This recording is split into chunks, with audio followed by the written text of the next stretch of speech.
سوچنے کو انہوں نے اپنے ان باکس میں چلے گئے، اور ان باکس کی جو گفتگو ہے وہ بہت جینوئن گفتگو ہوتی ہے. وہ آپ کسی سے بھی کر رہے ہوں، یعنی آپ خود کلامی کر رہے ہوں، اپنے آپ سے بات کر رہے ہوں، تو وہ ایسے مکالمے اور ایسی گفتگو آپ کرتے ہیں کہ جو بالکل یعنی آپ کی ذاتی نوعیت کی ہوتی ہے. اور یہ بہت بڑا کام ہوتا ہے کہ آپ اسے ایک ادبی شہپارے کے طور پر اور ایک اس کے فریم ورک میں لے جا کے لکھتے ہیں. ہماری تھوڑی سی بات کی نسل میں، تھوڑے سے جونیئر میں، خالد معین واحد آدمی ہیں جو ہمہ جہت ہیں. اور یہ ہمہ جہتی یہ بہت ہی غیر معمولی بات ہے. مثال کے طور پہ یہ وقائع نگار بھی ہیں. انہوں نے کراچی کی ادبی تاریخ بھی لکھ دی اور وہ سلسلہ جا رہا ہے ان کا. صحافت بھی کرتے ہیں، وہاں اسکرپٹ لکھتے، پھر شاعری. تو ان کا تجربہ، ان کے سوچنے کا انداز، اور اس کے علاوہ آج کل وہ ایک چینل، یوٹیوب چینل پہ بھی روزمرہ کے جو ادبی معاملات ہیں اس پہ بھی بات کرتے ہیں. تو مجھے پورا یقین ہے کہ خالد پہ ویسے ہی اعتبار ہے. ان کی بہت نثر میں نے پڑھی ہے اور پڑھتا رہتا ہوں. بات یہ ہے کہ وہ خالد کی یہ بات بالکل ٹھیک ہے کہ آرا آ رہی ہیں، اچھی بھی اور مناسب بھی، اور اس کے مخالفت میں بھی. تو میں یہ سمجھتا ہوں کہ یہ کسی بھی زندہ تخلیق کے لیے کم سے کم اس پہ بات ہو رہی ہے، یہ سب سے اہم بات ہے. بات ہونا سب سے اہم بات ہے. خالد کو مبارکباد دیتا ہوں. اور اب وہ انہوں نے امرین، آپ نے وہ ناول کے حوالے سے بات کی، اب وہ لمبی بہت بات ہو جائے گی، بہت سے معاملات اس میں ہیں اس میں. لیکن معروف شاعرہ ہماری ریحانہ روحی بیٹھی ہوئی ہیں، میں نے کہا بعد میں نام لوں. ڈاکٹر کوثر گل بھی یہاں تشریف فرما ہے. روبینہ یاسمین ہماری بہت کلیگ، بہت ہمارے نیوز ون کی ساتھی کیمرے پر موجود ہیں، کیمرہ پرسن اس وقت بنی ہوئی ہیں. آپ سب کو بھی خوش آمدید. یہ چونکہ تقریب پذیرائی ہے اور تقریب رونمائی میں ریحانہ آپا موجود نہیں تھی، ریحانہ روحی صاحبہ موجود نہیں تھی.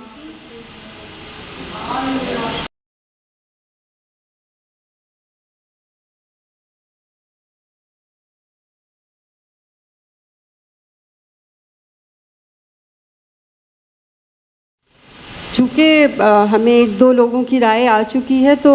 کیوں نہ ناول نگار کی رائے لی جائے. بس یوں سمجھ لیجئے کہ جیسے یہ اپنے آپ کو دریافت کرنے کی ایک کوشش ہے، جو مختلف اصناف میں ایک مکالمہ شروع ہو جاتا ہے، اور کوشش یہی رہتی ہے کہ کچھ نہ کچھ ایسا ہوتا رہے جس میں کچھ زیادہ سیکھنے کا بھی موقع ملے. تو یہ سارا جو سلسلہ ہے، چاہے مصوران خوش خیال ہو، یا اسٹریٹ تھیٹر کے حوالے سے بات ہو، یا ادبی یادداشتیں ہوں، یا یہ ناول ہو،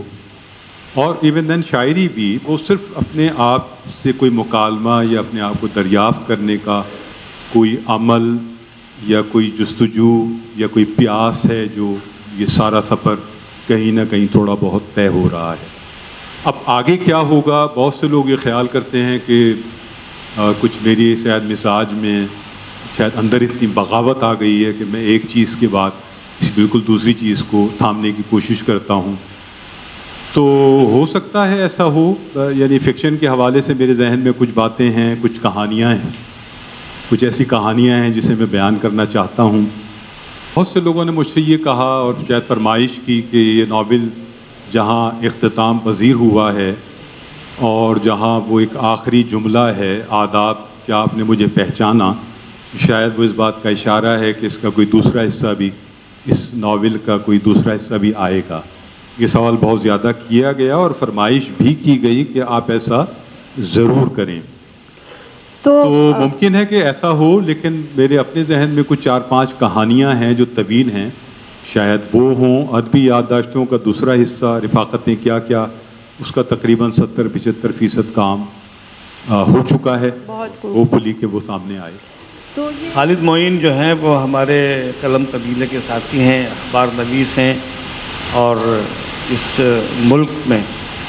شاعری میں، ادب میں، کہانیوں میں، اور اب تو ناول کا میدان بھی، اور آج تو انہوں نے اعلان کر دیا کہ وہ ہر میدان میں آئے گی. تو یہ جیسے کرکٹ میں جو آل راؤنڈر ہوتا ہے، تو خالد معین جو ہے وہ ایک آل راؤنڈر کی حیثیت رکھتے ہیں. اور خالد معین ہی نہیں، یہاں موجود دیکھیے بہت سارے لوگوں میں یہ جو 40-50 لوگ یہاں موجود ہیں، خواتین و حضرات، یہ اس طرح کے سلیکٹڈ نہیں ہے جس طرح کے سلیکٹڈ کا دور دورہ اور شہرہ رہا ہے، لیکن بہرحال یہ چنیدہ اور منتخب لوگ ہیں جو بہرحال آج اپنا وقت نکال کر اور مسافتیں طے کر کے کتاب سے محبت، تخلیق سے محبت کے لیے یہاں جمع ہوئے ہیں۔ ہم ان سب کے شکر گزار ہیں اور کہ ہماری دعوت پر یہ تو زیب اسکار صاحب کو میں اپنا سرپرست بھی سمجھتا ہوں ایک اعتبار سے، اور میں کہتا ہوں، اور بزم علم و دانش جب ہم 86-87 میں جب ہم نے وہاں جانا شروع کیا تو اسرار شاکی صاحب، زیب اسکار صاحب، منصف رضا صاحب، اسماعیل یوسف صاحب اور بہت سارے احباب، قمر بھائی ہمارے جو ہمیں لے کر گئے وہاں، قمر افضل قمر، تو یہ سب بڑے عمدہ احباب، بڑی حوصلہ افزائیاں کیں۔ وہ دور جس میں آدمی کچھ بالکل ابتدائی مرحلے میں ہوتا ہے، تو اس ناول کا اس کی جو فرسٹ ڈسکشن ہے، جو میں نے جب پورا ناول کر لیا اور اب میری سمجھ میں نہیں آ رہا تھا کہ یہ ہے بھی کچھ ناول نہیں ہے تو کیا ہے، کیا یہ پرنٹ ہوگا یا نہیں ہوگا، تو میں نے رجوع کیا تھا زیب اسکار بھائی سے اور میں نے کہا یہ ایک پتہ نہیں کوئی ایک چیز ہے، اس کو آپ دیکھ لیں اور دیکھنے کے بعد اپنی رائے دیں، آپ کی جو بھی رائے ہوگی میں اسے ساتھ کروں گا، اس پر اس سے آگے بڑھوں گا۔ تو یہ ان کی اتنی کرم فرمائی تھی کہ نہ صرف یہ کہ پڑھا انہوں نے، اس میں کچھ مشورے بھی دیے بڑے اہم، جو بھی میری خواہش تھی کہ ایسا بھی ہو، اور یہ بھی کہ اگر کوئی ایسی چیز ہے تو یہ پرنٹ ہو سکتی ہے یا نہیں ہو سکتی ہے، تو زیب بھائی نے اس کو بہت زیادہ اصرار کیا کہ اسے فوری طور پر آپ پرنٹ کروائیں، کیونکہ یہ عہد حاضر کا ناول ہے، اس میں پورے کووڈ کا بھی پورا ایک اثر آ گیا ہے، کراچی کا بھی، اور بہت ساری حوصلہ افزائی کی، تو اگر یہ ناول آیا ہے تو اس کے سب سے بڑے جو بنیاد گزار ہیں وہ زیب اسکار حسین صاحب۔